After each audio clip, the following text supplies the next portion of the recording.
प्रणाम। एक बार फिर ममता कपूर का आप सभी को हार्दिक स्वागत है मेरे साथ जुड़ने के लिए इस YouTube चैनल पर। पिछले वीडियो में मैंने आपके के साथ बात करी थी कि हिंदी भाषा की क्या महत्वता है, ये हमारे लिए क्यों ज़रूरी है और क्योंकि ये राष्ट्रभाषा है इसलिए ये सब भाषाओं में श्रेष्ठ है, या हर राज्य में बोले जाने वाली है, बड़ी सरल और सुगम भाषा है, इसलिए हमारा इसका जानना अति आवश्यक है। अब हम देखेंगे भाषा की लघुत्तम इकाई क्या है। पिछली बार हमने देखा था भाषा की महत्ता क्या है। अब हम देखेंगे भाषा की लघुत्तम इकाई क्या है। भाषा की लघुत्तम इकाई ध्वनि है। ध्वनि मीन्स आवाज़। तो जो मनुष्य द्वारा ध्वनि निकलती है, प्रकट की करती है, सार्थक ध्वनि, इसको हम भाषा कहते हैं। मनुष्य सार्थक और निरर्थक दोनों प्रकार की ध्वनि निकाल सकता है, और निरर्थक ध्वनि तो जानवर भी निकाल लेते हैं। जैसे आप सार्थक ध्वनि में आपको मैं एग्जांपल दूं, उदाहरण देती हूँ। अब घर चल, सिंपल सी बात है, अब घर चल, सबको समझ में जाएगा, अब घर चल। लेकिन अगर मैं आपको निरर्थक का एग्जांपल दूं तो आपको समझ में नहीं आएगा। निरर्थक ध्वनि क्या होती है, निरर्थक भाषा क्या होती है। अगर हम मर्रा करते पलटा करती कटोवने काली और ये नहीं तो डाली मेरी, ये क्या है? ये सब वर्ण है, भाषा है, वर्ण है, लेकिन इसको भाषा नहीं कहेंगे। वर्ण तो कह सकते हैं इसको, लेकिन भाषा नहीं कहेंगे। इसलिए जो मनुष्य के द्वारा प्रकट की गई सार्थक ध्वनि है वही भाषा कहलाती है। निरर्थक भाषा तो जानवर भी बोल देते हैं। जैसे कुत्ता भौंकता है, एक गली में अगर एक रात को कुत्ता भौंका तो सारी गली के कुत्ते आ जाते हैं कि क्या बात हो गई, कुत्ता क्यों भौंक रहा है, कि ये क्या वजह है। या हाथी चिंगाड़े, शेर दहाड़े, इन सब की इन लोगों की सांकेतिक भाषा है, लेकिन ये भाषा नहीं है। ये इनके सांकेतिक आदान प्रदान है भावों का, लेकिन भाषा नहीं है। भाषा कुछ वर्णों के समूह से मिलकर बनती है, ठीक है। और भाषा की जो लघुत्तम इकाई है वो ध्वनि है, जिसको हमें आपको बताया, जिसको हम वर्ण कहते हैं।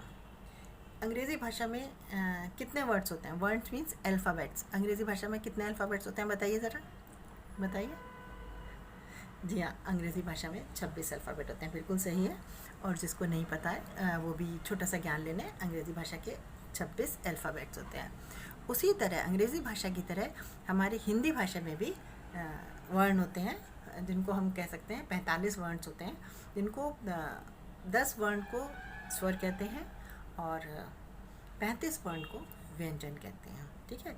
इन स्वर व्यंजन छोटे छोटे वर्णों की संपूर्ण जोड़ से, इनके वर्णों के मेल से पूरी हमारी बनती है हिंदी की वर्णमाला। छोटे छोटे वर्णों से मिलकर बन गई हमारी हिंदी की वर्णमाला।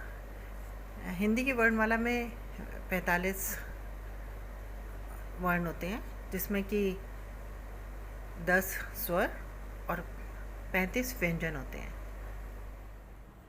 वर्णमाला को समझने के लिए हमें इन हिंदी की वर्णमाला के दोनों भागों को, दोनों पार्ट्स को, दोनों प्रकारों को समझना पड़ेगा। जैसे पहला है स्वर और दूसरा है व्यंजन। मेन 10 स्वर होते हैं, बाद में स्वर में भी पार्ट्स हो गए हैं, स्वर और अनुस्वर अलग हो जाता है, वो बाद में हम क्लियर करेंगे। अभी हम देखते हैं हमारे हिंदी के स्वर। स्वर को भी दो भागों में बांटा जा सकता है। स्वर यानी एक छोटे छोटे स्वर और एक बड़े बड़े स्वर। छोटे स्वर में छोटा आ, छोटी ई, छोटा ऊ। ऐसे ही बड़े स्वर में बड़ा आ, बड़ी ई और बड़ा ऊ। क्लियर, ठीक है। अब लघु, इनको जो छोटे स्वर हैं उनको कहते हैं लघु स्वर या ह्रस्व स्वर। बड़े स्वरों को हम कहते हैं दीर्घ स्वर। लघु स्वर में आ जाते हैं आपके छोटे अ, और दीर्घ में आएगा बड़ा आ। अब लघु और दीर्घ में क्या अंतर है? कोई ख़ास अंतर नहीं, मामूली सा अंतर है। अब आप देखिएगा, जब मैं बोलूँगी अ तो उसमें बड़ा कम समय लगेगा अ, और जब मैंने बोला आ तो उसमें समय ज़्यादा लगता है। यानी लघु से दीर्घ में कुछ थोड़ा सा समय ज़्यादा लगता है, कुछ स्ट्रेस ज़्यादा आता है, कुछ आघात ज़्यादा आता है, शब्द पे जो प्रेशर देते हैं वो ज़्यादा आता है, जो ज़ोर है वो ज़्यादा आता है। अ आ, ई, उ, ए, ओ, ठीक है। इस तरह से छोटा और बड़ा, इसमें छोटा सा मामूली सा अंतर है, मात्राओं का अंतर है। उनमें मात्राएं जुड़ जाती हैं तो वो स्वर जो है थोड़े से बड़े हो जाते हैं। दीर्घ इतने बड़े नहीं जाते कि आप सोचे पता नहीं कितने बड़े स्वर हो गए, जी नहीं, इतने बड़े स्वर नहीं हो जाते हैं। छोटे छोटे स्वर में और बड़े स्वर में थोड़ा सा ही अंतर हो जाता है। जैसे अब हम इनको छोटे और बड़े आई को समझने की इस तरह से कोशिश करते हैं कि ये देखिए, छोटे आ से अनार, बड़े आ से आम, छोटी ई से इमली, बड़ी से ईख, छोटे ऊ से उल्लू, बड़े ऊ से ऊन, छोटी ए से एड़ी, बड़ी ए से ऐनक, छोटे ओ से ओखली, बड़ी औ से औरत, छोटे अंग से अंगूर और बड़ा अंग खाली। तो अब हम इस तरह से देखते हैं कि हिंदी भाषा बड़ी सरल है। आपने देखा अनार, आम, ये सब अल्फ़ाबेट सब आप आराम से सीख सकते हैं। लिखना हम बाद में बता देंगे। हिंदी भाषा बहुत सरल है, बहुत सुगम है, बहुत सरस है।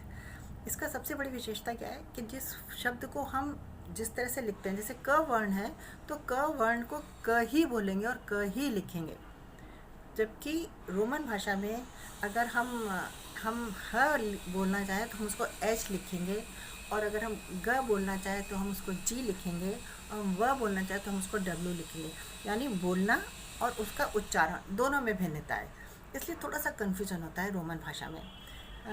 देवनागरी भाषा जो है वो उसी में से हिंदी एक भाषा, उसी की एक शाखा निकली हुई है।